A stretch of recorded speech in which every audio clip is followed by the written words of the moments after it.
Through the storms and the trials we face, in your arms I find my safe place.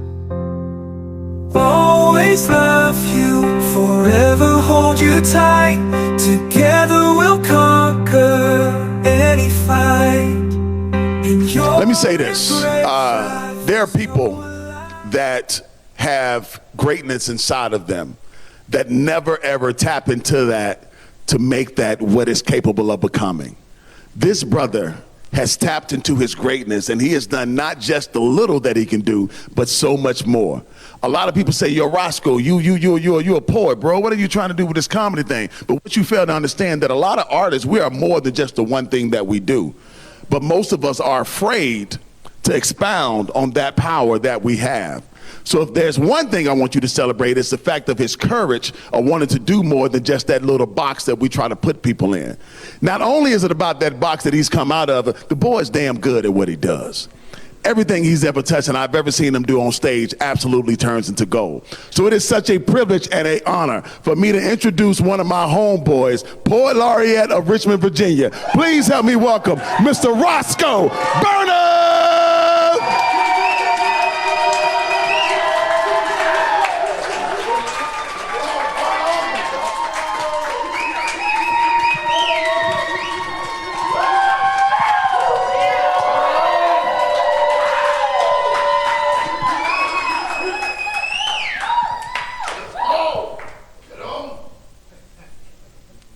I kiss my son.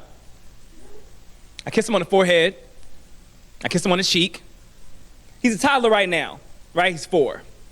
But kissed him first time he peed in the potty all by himself. At 6, I'm gonna kiss his scraped knee when a bike ride becomes a bull ride. He'll get a peck atop of his head every day before school. At 12, when the first person he puppy loves dogs him, when a flood breaks from his eyes, I will kiss him dry. At 17, I'm gonna kiss him before prom, tell him he's gorgeous. Give him a smooch right before he graduates. I kiss my son because kids are always like just really embarrassed when their parents kiss them, and I just love embarrassing my children. I kiss my son because I kiss my daughter, but that's not a poem. Because we're expected to kiss daughters. Fathers are expected to kiss daughters, cradle, coddle, give them all the affection, but not our sons. No, we punch our sons in the shoulder, in the chest, or you man up, or you go hard. You be a stone, a wall, but not like Stonewall Rebellion 1969, because see, that would be gay. You know how fathers are always scared for their sons to be gay, to be anything different than their assumptions, because we are lied to. We're lied to. We're lied to and told that gay means sensitive, or that sensitive means soft, or that soft means feminine, or that feminine means weak. Fathers are expected to chisel their sons into gargoyles, these sculptured monsters that make concrete of their personality, their sexuality, make their emotions a fluid, forgotten center. I kiss my son because my mother couldn't kiss me, because my mom had to be a dad. I kiss my son because my dad was never around to hold me or kiss me or tell me I'm beautiful, not that he would have anyway. He comes from a time where manliness gets cut from affection, and patriarchy has always pulled the strings, making men these hyper-masculine marionettes who ball to their fists or grab their crotch or try to puppeteer women. Masculinity so fragile, but held in the hands of men who only crush and violate, but not my son. He would not grow up. He would not grow up in that crater of manhood I am still climbing out of, where the threat of emasculation is an earthquake looming around every shaky compliment, where even a hug is a tremor, where I love you is a fault line dividing men, where fathers won't even embrace their son's cheek for fear of cracking his face like crust, where the male ego gets built like a castle, but could crumble, y'all, with just a kiss. Welcome to the show, y'all.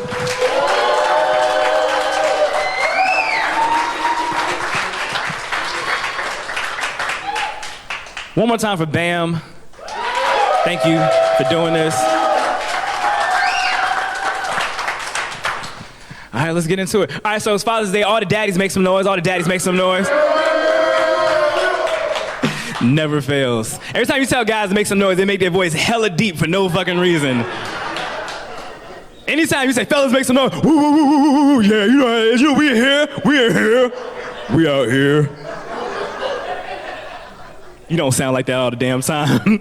Where the girl dads at? You got daughters, make some noise, make some noise. You got some daughters. I got a daughter too, my first child was a daughter. When that baby call you, your voice ain't that goddamn deep. I'm gonna tell you that right now. Especially when she's 6, 7, 8, she's young, she call you, you out with your boys. Oh, Terrence, you crazy, boy, you crazy. Daddy, hey, baby.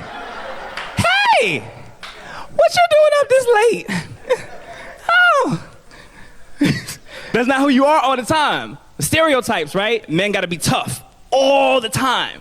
We gotta be hard all the time, right? We're expected to be that way. That's not who you are all the time.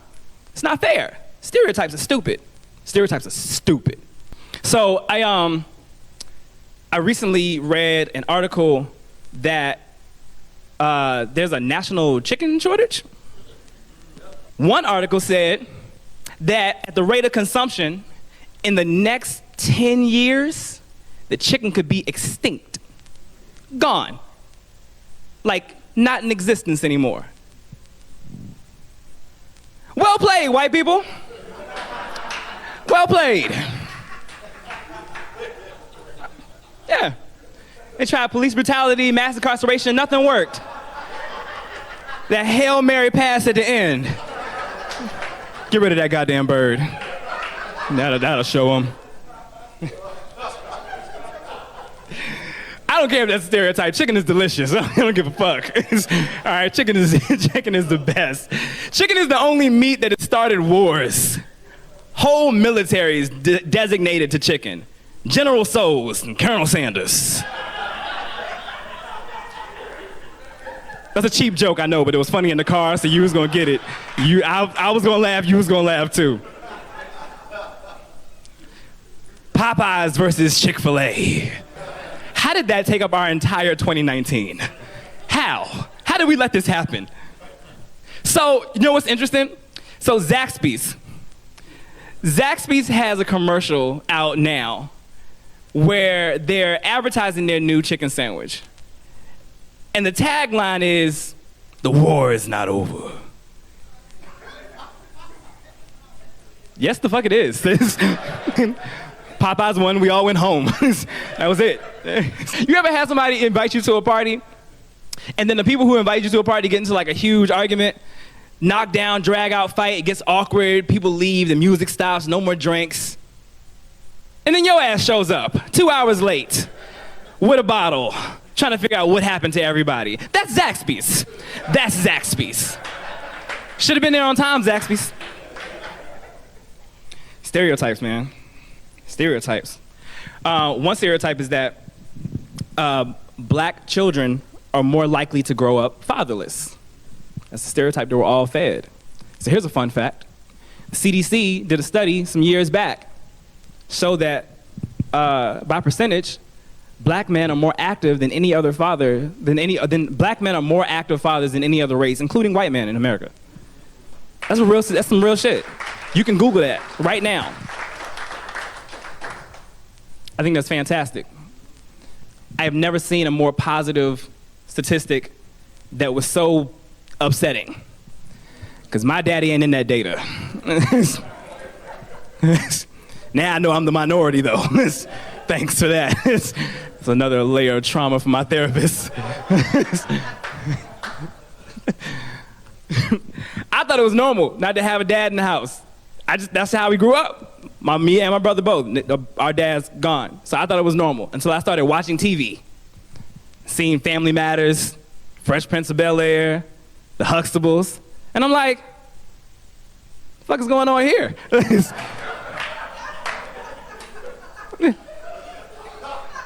He's in every episode? Huh. When are the visiting hours over? He lives there? Stop looking at your mama sideways a little bit. He's like, okay. Sucks, man. But doesn't mean that has to continue, right? Just because that's what my life was doesn't mean that's what has to be for my kids, right? So that experience made me want to be like a father and a better father than my father was. That's how you break these cycles. My kids hand me a Father's Day card that poetically expresses how much they love and are irritated by me. How much they adore me, how much I annoy them, the duality of knowing I will be there in the morning, all affectionate and overbearing dad. All the mixed emotions inside one single hallmark moment. I get it. I'm struggling with two different emotions as well. I am overjoyed and jealous. I'm jealous of my kids. I am jealous that my kids got a better dad experience than I did. In elementary school, we made Father's Day cards. The awkwardness that came when I would exclaim, "Can I just make one for my mom?" When a teacher would reply, "No, Mother's Day has already passed. The assignment is to make one for your father." And I replied, "But I wasn't assigned a father." The worst year was 4th grade, when Mrs. Redwine gave me old Halloween coloring books to color in while other kids crafted cards for their old man. Now this was ironic for two reasons. One, my mother didn't let us celebrate Halloween. And two, my father was nothing but a ghost story. I conjured him up when I turned 18, but found him still haunted by his demons, so to this day, he is still dead to me. My father was only a fond memory in my imagination, where I pretend that he is Carl Winslow or Philip Banks or Heathcliff Huxtable receiving a happy Father's Day. It is Father's Day, and I am reminded of the first time that I became a father. I am reminded of the first time I became a father. Anxiety and excitement in one single grip. My daughter gripped my finger the first time I ever held her. I never let her go since, because this was the hug that I needed in 4th grade. A decade later, I fathered a son. We read books and do science experiments. He is always confident that I will chase the monsters away, but we never read Mary Shelley. I don't want him knowing that I was Frankenstein, pieced together by women's hopes and prayers, to hoping that I wouldn't be like the men they remember. Look, all the lessons my children are getting now, they're getting from nurturing. The ones that I got from neglect. I didn't get a dad. I got sitcoms, trial and error, and a mother who tried to make us man up when none of us knew what the fuck that meant. Not every kid gets to celebrate this BS holiday, so I am enamored and bothered that the children I fathered even thought to give me a card. The parenting paradox of being angry and grateful that the man my father wasn't is what made me the father I am. And receiving a gift I wish I could have given. Word.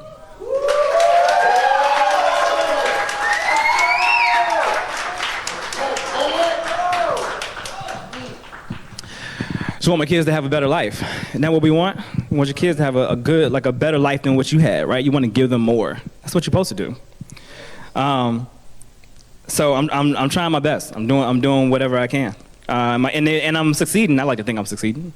We just got moved into a brand new house with homeowners. I ain't never had no shit like this. I grew up poor. All right, this is a new house, like a new house. All right, still got that new house smell. You ever smelled paint that didn't have lead in it? I hadn't. Till now. 2021 is doing some fantastic things for me. I grew up in a house. I grew up in my great-grandmother's house, all right? The house was built in the 40s, all right? So anybody ever grown up in a house? Who grew up in a house? Anybody grew up in a house? You could have made some noise. I can't really see you in there. I should have said something. So you know, when you're growing up in a house, you know a house makes noises. Every house has its own little noises, right? A little squeak here, a little creak there. Cool. When your house is older, you let your house make a noise. You don't say shit about the noises in the house. That house is lived, okay? This house was born in the 40s. This house was alive when like Jim Crow was just graduating high school. You know what I'm saying? Like it's an older house. This is a new house that we're in. I talk cash shit to this house now. I got kids older than you, okay? You can't say shit, not a squeak, a bump, a noise, nothing, all right?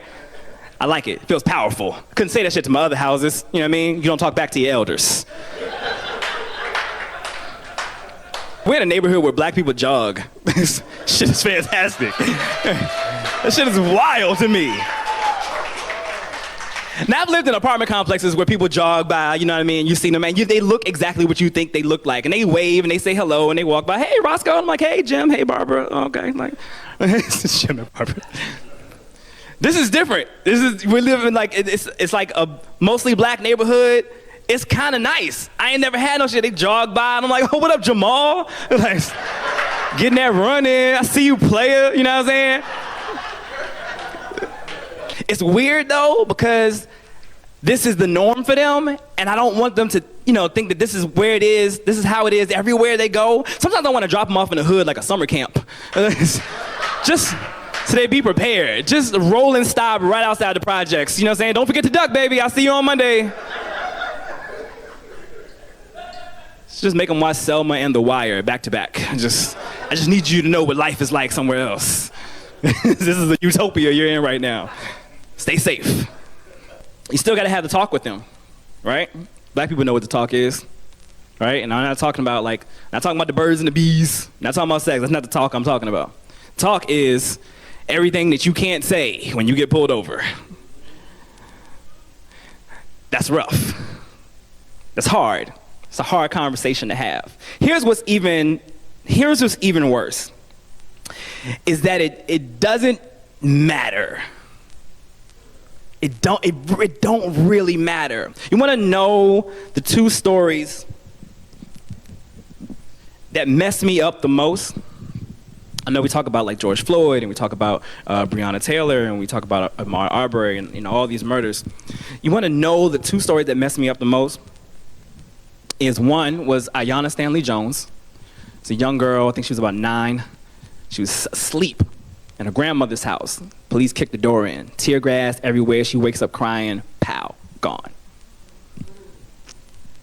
The other story that tears me up is Tamir Rice, 13-year-old boy with a toy gun. With a toy gun. Do you ever had a toy gun when growing up? Cap gun, pop gun, water gun? Like, pow, gone. Playing with a toy at a playground. Seconds. And it hit me hard because, my kids are that age. My daughter's just turned 14. You know what I mean? I got a son that's growing up. He's 4 now. Like, they were around my kids' age. And it's like, you feel like you're helpless. It feels helpless sometimes. Like you can't protect them from everything. And it's scary. It's frightening. I don't introduce all the poems, but I'm gonna introduce this one. This poem is layered. So I just need you to look at your neighbor, say, neighbor, listen to the whole poem.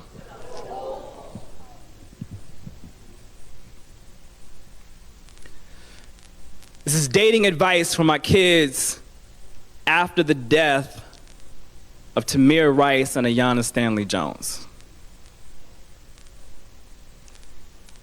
So when you get to the age when I let you date, if you decide to date guys, no black guys. Because we don't always stick around. Now look, I know that's alarming coming from me, and don't get me wrong. Black men are loyal lovers, great fathers, beautiful humans. I'm just scared. I'm scared you'll invest your soul into someone who will soon be blood plastered across the police car.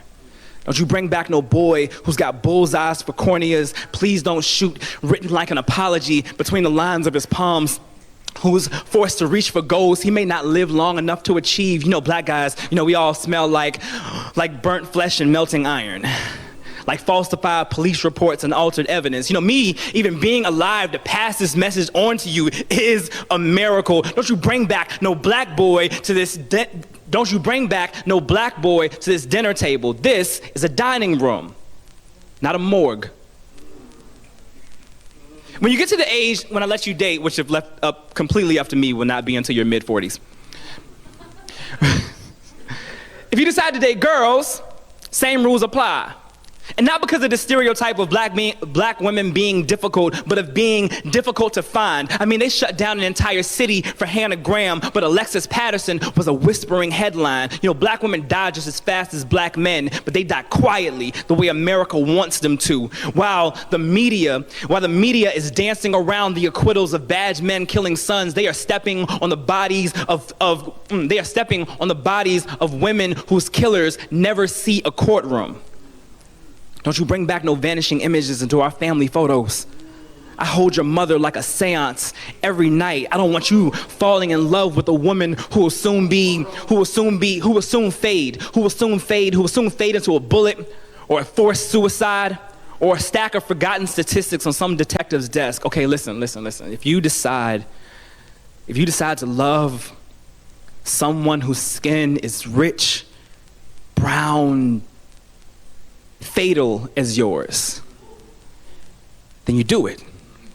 You do it, you don't look back, you do it because their skin will always reflect your own beauty, will always feel like home. You do it because their eyes will always be two North Stars to freedom. And listen, you have to embrace your body for the war that your body may endure after every goodbye kiss, but some never know the agony of a wound, but can never run their fingers across the triumph of a scab. So you love hard, you love like it's both fleeting and forever, because to be black and to be in love is to love with fervor and with fight and with fear.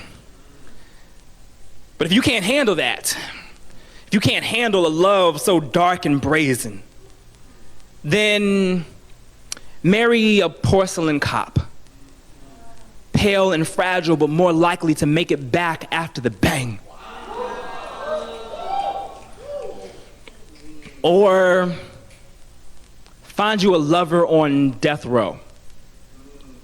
At least then, you'll know when to schedule your tears.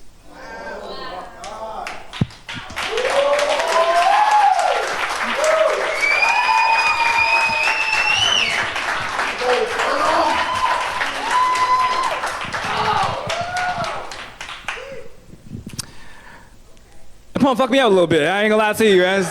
I rehearsed it. I was like, okay, I can do this. I'm gonna get through this. And I was like, okay, it's kind of hit me in the insides there. I love being black, man. I love it. I love it so much. I wouldn't trade it for nothing. Wouldn't trade it for a daggone thing. I do hate being the only black person in the room. That's different. I don't like that. I don't like that shit at all. You can keep that. I don't like being the only black person in the room because you become like the delegate for all things black. Anybody work in corporate? Yeah, I know we've actually had these conversations before. When you're the only black person in the room, you become the spokesperson for all things black. And I always know when it's about to happen because they call me over. They be like, Roscoe, you know the answer to this. No. Hate that shit. I love being a dad. Being a dad is one of the best jobs I ever had in my entire life. I love being a dad so much. I know I love being a dad because I have had, in my parenting career, I've had to suck snot out of 2 different noses. That's real. Look, this is where, for the people who don't have kids, this is where it gets real. You want to know if you're ready for kids or not, this is the part you need to tune into right here. I've had to suck snot out of 2 different noses, okay? And I'm still here. I'm still here and still raising them, all right? I haven't, it's not getting rid of me that easy. It's a cheap joke too, but I thought it was funny when I was in the bathroom, and I figured you would like it as well. What's a Father's Day show without a dad joke? You know what I'm saying? That's a very dad joke. You know? I love being a dad. I love being a dad. It's one of the few things that's really unconditional. You have to love your kids unconditionally. You know what I'm saying? My kids are 14 and 4. All right. That is the right amount of silence when you hear that 10-year gap. It's like, ooh, man. I have been peed on under 3 different presidents. My daughter got me right at the end of the Bush administration. My son hit me in the Obama-Trump transition.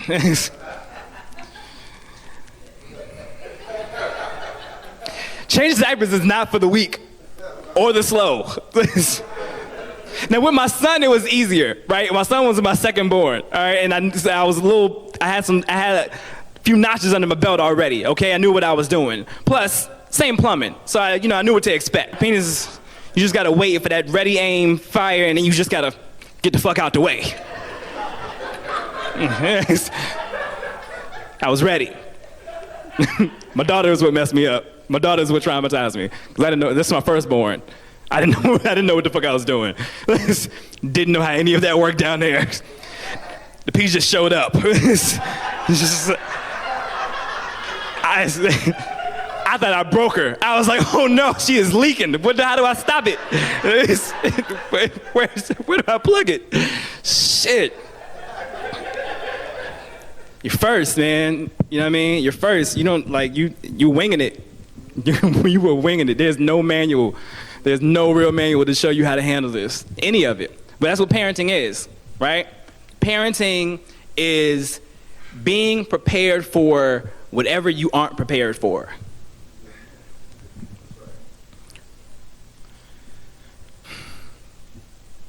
As a parent, you prepare for the first day of school, your first step, the first love. Never the first time your kid hates life. Never the first time they want to take their own. So first she's cracking jokes, a desert smile, I'm guessing now to evaporate all the tears, because later on a chalkboard that we used for affirmations, she scribbles, life is rough sometimes, I hate it. This is the first time I seen her crying in her room, mad because she hated life, hated herself, and didn't really know why, but she wanted to die. I see a lot of myself in my daughter. The sarcasm that could cut steel. The way she comedians her depression away. But this was the first time I had seen the worst of me in her. I was her age.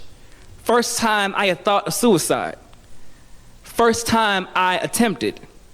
No one prepares you for these first. So first, I wanted to show her all the burns on my chest. How I tried to make ashes of my self-esteem.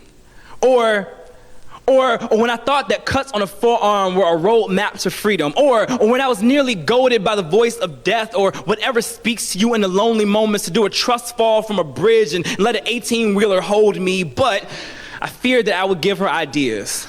So the first thing I wanted to do was hold her. Drape her in that cape that every parent wears, this tattered hand-me-down, used like a net to catch so many children, but she didn't want to be touched.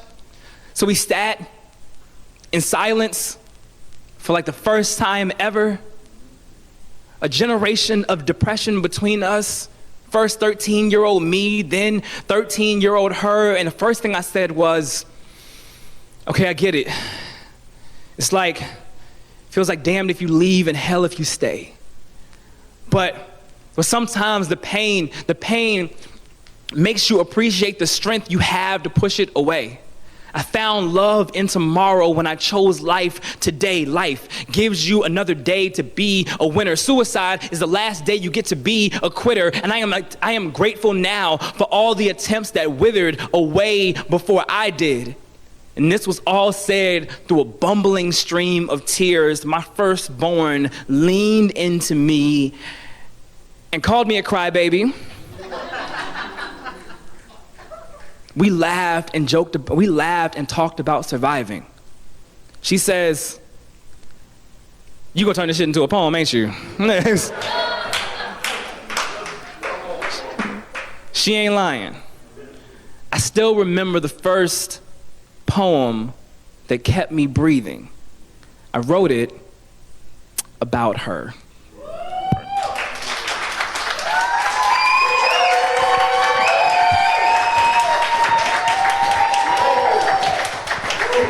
My daughter is my road dog, man. That's my homie. I mean, I had just turned 20 when I had my daughter. I was a kid. I couldn't even drink legally. We've been through everything, and so she's seen it all, unfortunately. Just messy divorce, messy custody battle. I got custody of my daughter when she was 4. She's 14 now, 10 years.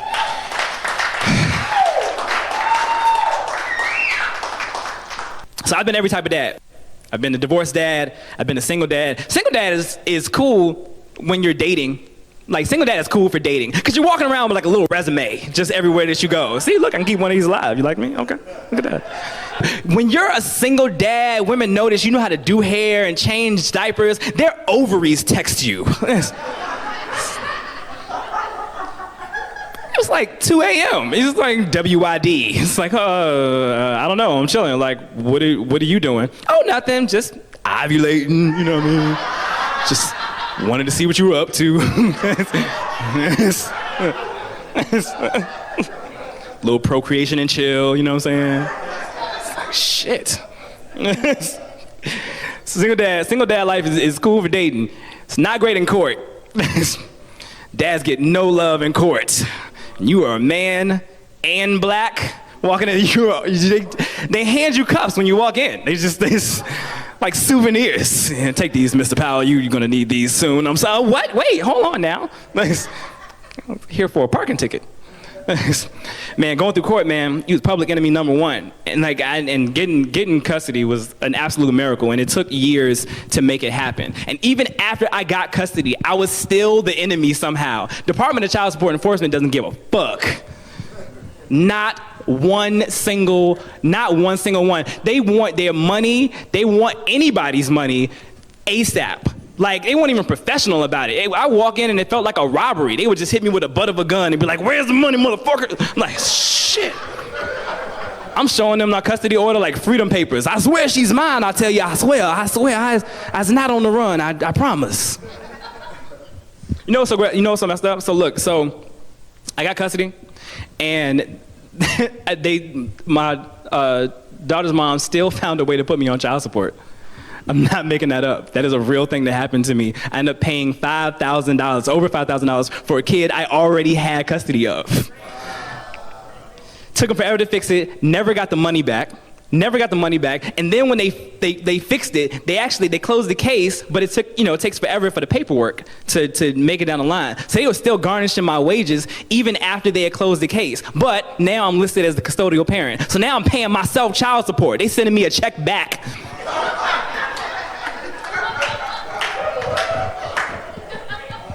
And you better believe I was mad as shit when it was late. Let me find out I ain't paying me. I'm taking my ass right to court. He think I'm playing.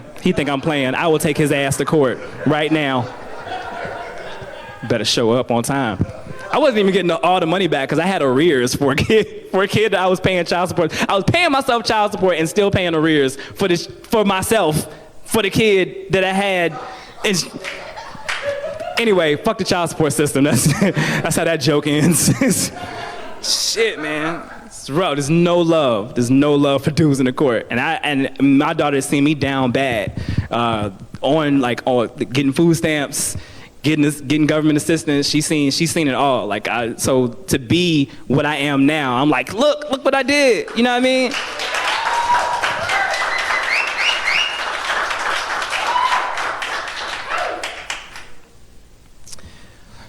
It is 2011, and I did not think I'd be here. I was a high school graduate, 3.7 GPA, mass communications major, in line for what was once called welfare. I was in social services, feeling like I reeked of failure and dependence. Not too many dads come in here. I could tell by the way the lady at the counter was scowling, as if my gender offended her, and presumed that I was abusing the system, taking advantage of having my daughter full time. Everything about her expression screamed, how dare this man come into an institution designed to assist poor, disenfranchised women. My benefits package was clasped a little tighter than my dignity, a little looser than my pride, just enough to wriggle free and hand it to her, as reluctant as she was to take it. This lady has summed me up in seconds. I was a lazy degenerate, probably keeps his pants down and his hand out. I wanted to defend myself, but But there's no battling with people like her. Hell, she had to fight just to give me eye contact. Every snide remark was a jab to my already beaten self-esteem. She mumbled to me through teeth clenched like a fist. A caseworker might be with you, maybe, when we're done assisting these other ladies. Next, trials of the single dad. Feeling like trials were my only reality, my war took place at a cold desk, a frozen glare from my ex-wife and a judge with a lukewarm compassion. For dedicated dads, I dodged. Every lie lunged at my character. This chilling draft brought a biting regret for the tundra I once called a marriage. 45 minutes of frostbite later, I walked away to thaw with my daughter, full custody. Warmest feeling I have ever known. But I'm still broke. A struggling parent like any ready to snap at stretching to make ends meet. And what America has deemed only for baby mamas, it now applies to me. And yes, I feel somewhat ashamed to be in this position, to be at the mercy of some government check until I'm back on my feet, but still proud to be one of the first full-time fathers I know, ready to sacrifice my stubborn ego by standing in this line, even if it means I have to endure condescending remarks from a woman who is so busy looking down on me, she doesn't understand why my head is held high, but no one ever takes a look at the line of abandonment. My father gone, my brother's father gone, my mother's father gone. So here I am, a broken man from a broken home, just trying to break the cycles.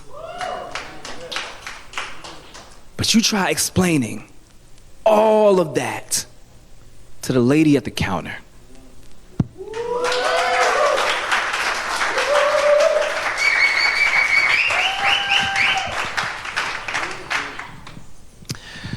I just want my kids to grow up and have hope, right? There's so many things out here that are try to snatch that from you. I want them to have hope, and I want them to feel safe with me, right? Because the world can be dangerous. You know what I mean? Because people don't always have their best interests in mind. They shouldn't ever feel like that when they're with me, right? When they're with me, that should never be the case.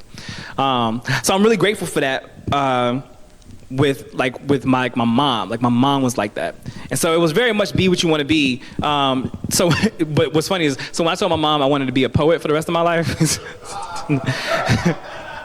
she was like, all right, well, wait a minute now. I should have gave you a list. Be whatever you want to be on this list. There was something about poet that didn't say job security. She was like, how the hell is Mr. Maya Angelou going to take care of me when I get older? So I don't want my kids growing up with that mentality either, though. Like, I don't want to stifle their dreams, right? I want them to know that you can accomplish anything, right? And we've seen it. We've seen, like, black people go out and accomplish amazing things that we never thought we would see in our lifetime, right?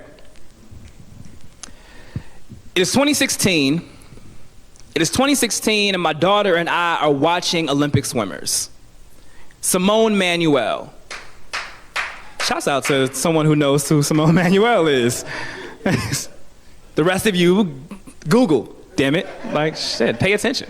It is 2016, and my daughter and I are watching Olympic swimmers. Simone Manuel, first black woman to splash an Olympic gold. Now, before, my daughter thought of nothing of swimming but a goal. A few strokes to check off her bucket list, a hobby at best, but now she knows that this is tangible. Seen a black queen get her crown wet and wash away the stereotypes of black bodies in water. That we do more than sink and fight the water for not being land. She can float like butterfly stroke and rage like the sea. Seeing Simone Manuel dive into history showed my baby that she can be ocean and Oshun. So the next day, when the sun is soaking a motherland in her skin, she is in the pool, teaching herself to be kicked, be thrust, be pulled, be wave, be current, be brave, be fervent, be breaking records and stigmas. And each lap be a swim across coastlines and a thank you to Simone Manuel, to Cullen Jones, to Martiza Carrera, to the Africans snatched away from the shoreline, the ones who jumped ship, fists still raised on the ocean floor, and for the ones that stayed and taught us to swim.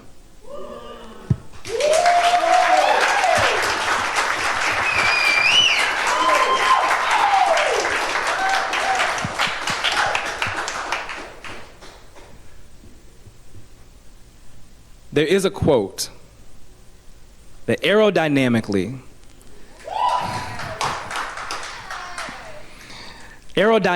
the bumblebee should not be able to fly.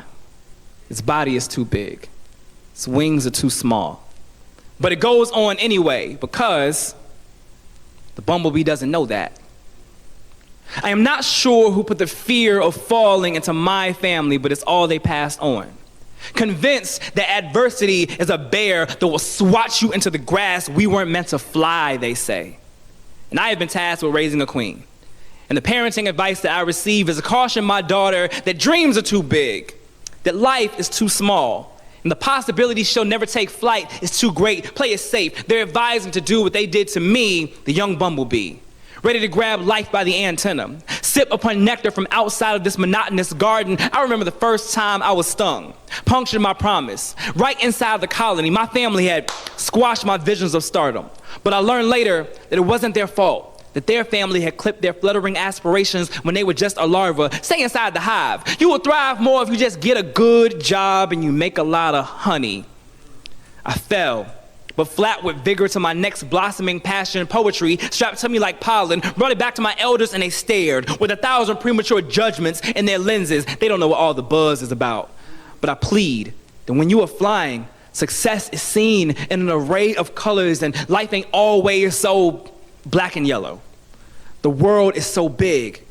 Their goals were too small. You gotta aim high to avoid rain clouds and avoid wet wings, so I journeyed on a turbulent path, reconditioning my mind to remember that no, I'm no dragonfly, but I span just enough to stay afloat. And my baby girl, she could chip off the old stinger. I mean, she all venom and optimism, testing the air with hopes that get so high that you could pack it up in a dime bag and sell it. I won't drown her in their doubt or scare her into thinking that she may leap from the branch, but she ain't guaranteed to catch a draft. Shoot, she might even crash. Fuck that. I look her square in the innocence. I tell her to soar like no bug before you. You don't have to be a firefly to look like a star. You go to altitudes only the sparrows brag about. You touch God's eye, you show Icarus what he did wrong. And when you make it back, there are plenty of flowers in the field. You find which scent works for you. You be whatever you want to be. And should anyone ever tell you otherwise, you state it very plain, so their insect-sized mind can understand. And say, the bumblebee's body, well, it is too big, and its wings, well, they are too small, and it shouldn't be able to fly, but destiny don't know shit about aerodynamics.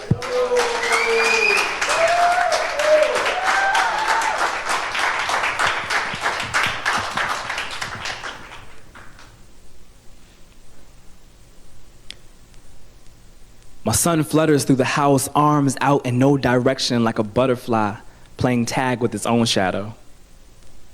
One Halloween, a butterfly is what he asked to be. Unprompted. He knows nothing of what society associates with fancy colors and flutter. He just fucking loves butterflies. I don't know if you know how hard it is to find a boy butterfly costume, but there ain't one. They are all meant for girls. They are all flowy dresses and monarch gowns. They are all fairies turned multicolored insect, but we bought one because my baby wanted one. And there he was, all orange, black, and satin, frilly bottom, wingspan, bright as a summer. My son was 3 at the time. Doesn't know what a dress is. Never addresses it as a dress when he sees it. Just imagines himself dressed to the nines, draped royally and free from his chrysalis. Now, when I was a boy, we were taught we couldn't be butterflies. You know, at best, we could be wasps. Boys could sting or be stung, but never chrysalis. A chrysalis hardens and then births a rainbow. A chrysalis allows what's inside to become new. And I was taught that boys don't rainbow. Boys could scab. Boys could scab. Scab hardens and then births a scar. Like, boys may make it from their childhood, but could be scarred by it. You know, he was so fascinated with butterflies that we learned a few things, like how some wings are poisonous. And ain't that a metaphor for a boy born into toxic, carrying it on his body, on his back, dangerous when he just wants to be beautiful, wants to stop and smell the roses. My son always stops mid-stride to admire a flower or the sky or the beauty in just being alive. A kaleidoscope of emotions he is, and always breaking free. But that is what scares me most, because butterflies are so easy to break. I'm scared that some human is gonna rip away at his delicate innocence. I learned that when you touch a butterfly's wings, it kills a million tiny scales. And this is when a monarch loses its color. This is when a boy forgets that he's beautiful. So now I'm trying to soften my primitive hands so that he lives like a butterfly but doesn't die like a man. Instead, I admire him in his butterfly costume as he twirls and boasts and still plays with all the trucks and trains and those little boy things. And sometimes he will rest his head on my palm as if to tell me, thank you for giving me wings. And all of this happens while I'm in my own shell, learning from him how to be free.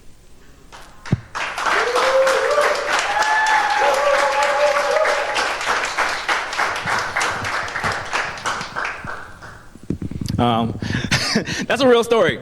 He really wanted to be a butterfly for Halloween, and he was a butterfly for Halloween. And actually that year, we actually all ended up dressing up as butterflies, like in solidarity and shit, you know what I'm saying? Also, I dressed up as, I wanted to support him, and it was cool being a butterfly for a day, right? But also, I was just waiting for somebody to talk about my baby. You gonna talk, don't say something. I was ready to throw these wings. Dressed up as a butterfly with him because nobody wants to get their ass kicked by a guy in a butterfly costume. I'm that dad though, you know what I mean? Like, you wanna be a butterfly? Bet, I'm gonna be a butterfly, all right? You know what I mean? My girl was first. You wanna have a tea party? All right, come on, let's have a tea party. All right, okay, tea party, that's fine. All right, tea party. Tea parties are embarrassing. I don't care what nobody says, you know what I mean? As a dad, you gotta do it, but tea parties feel stupid. You feel dumb as fuck doing a tea party. Little ass cup, there's no actual tea in it. You're sitting across from Mr. Fluffers, and you gotta ask Mr. Fluffers for the sugar, you know what I'm saying? You gotta go and reach over, and you gotta use the stuffed animal to hand you the damn thing, and there's no actual sugar in it, you know what I mean? You just gotta say it because it's a part of the thing. And then, okay, so anyway, listen. So, so you know what's the mess up? Look, I told you, me and my daughter we've been tight since I was down bad. So look, I couldn't afford a tea set. All right, so we had like mason jars and sweet tea, and then we had a little ass. You know, in the sitcoms they got the little ass table. We ain't had a little ass table. We was just sitting on the floor on a blanket. You know what I mean? Just trying to make it work. It was a picnic, baby. It's a picnic. We don't need a table. Just trying to. It's like teacups are too small. Let's go get these mason jars in here. Like, you can't take that innocence away from them. You can't take that innocence away from them. They need that. They need that for as long as they can hold on to it. Because the world is not always a great place, particularly for black kids in America, right? And so that innocence gets stripped away fast, right? There's a whole war going on. The insurrection happened on my daughter's birthday. She is blowing out candles. They are busting windows out the Capitol. The fuck is going on here? I was so proud of black people because we did exactly what we were supposed to do in that moment. Nothing. We were not a damn thing. All right, we stayed at home. That is not our fight. I was excited to see how this goes down because you know damn well this was a BLM. If it was Black Lives Matter out there storming the Capitol, if there was 1,000 Black Lives Matter protesters out there at the Capitol, there'd be 1,000 dead motherfuckers on the Capitol. I want to see how this gonna play out. News coverage is interesting. All right, we watch the news and you know who they're catering to depending on what kind of news you're watching. You flip over to Fox News. And he was inside, the newscaster was inside the Capitol with them. I was like, how the hell did you even get in there? It's like, I'm coming at you live from inside the Capitol where a group of disgruntled citizens want to speak to their local officials. I'm like, that's a nice spin on that. Okay. We have an app on the smart TV that we have. That's how you know I done moved up. I got a smart TV shit, you know what I'm saying? So. We got an app on the smart TV, you know, you can get different apps on it, whatever, and there's a black news channel. That's no bullshit. It's a black news channel. That was very different coverage because they were nowhere near the Capitol. That Joe was like, I'm coming at you live from Southeast at my cousin's apartment. I can't really see what's going on, but what I heard was they was like, come out, Mike Pence, we not even gonna jump you.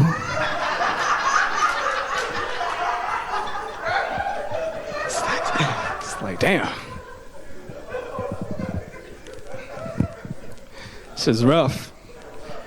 But the way that played out, it shows you where, you know what I mean, like who's important, you know what I mean, what's considered a threat, right? Because when you're a black person in America, you're considered a threat. That's a theory. That's a stereotype, right? You're considered aggressive, right? You're considered dangerous. You're considered a threat just walking out your door. But here you got all these angry, violent people storming a government building, and everybody just gets to go home, right? No war there. It's ridiculous what they consider a war and what they don't. Yeah, one more piece. Yeah, y'all ready? This poem is a poem about PTSD in 3 parts. The subtitle for this is to the white guy who was beaten up by an elderly black man after he addressed him as my nigga on the subway.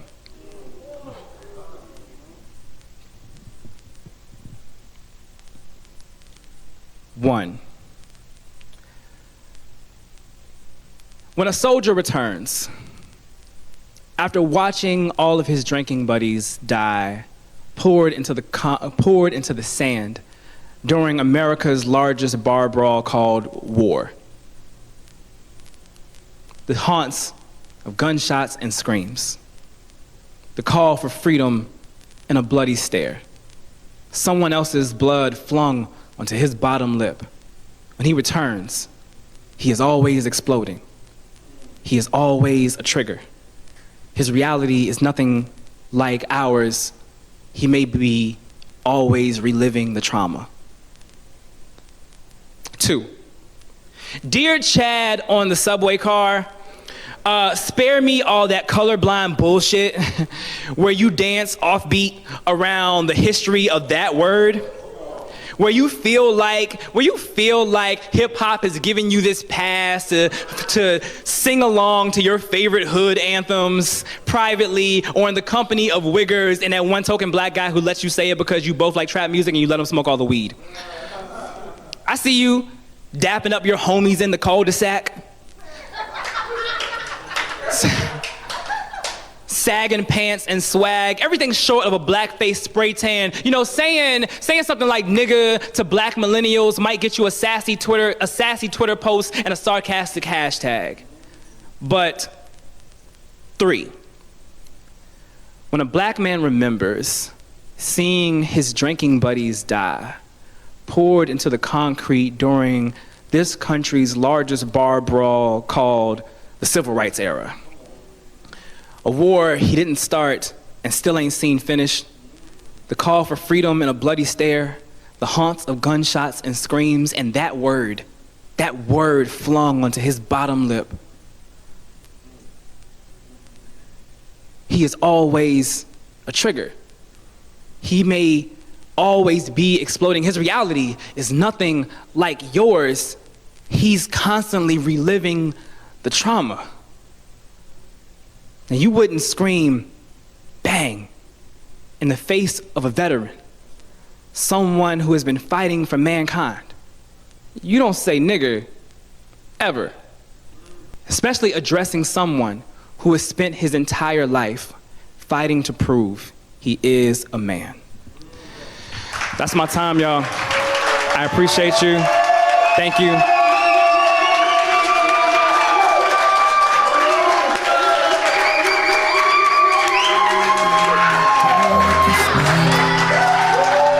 Your love shines like a beacon so bright through the storms and the trials we face. In your arms I find my safe place. Always love you, forever hold you tight. Together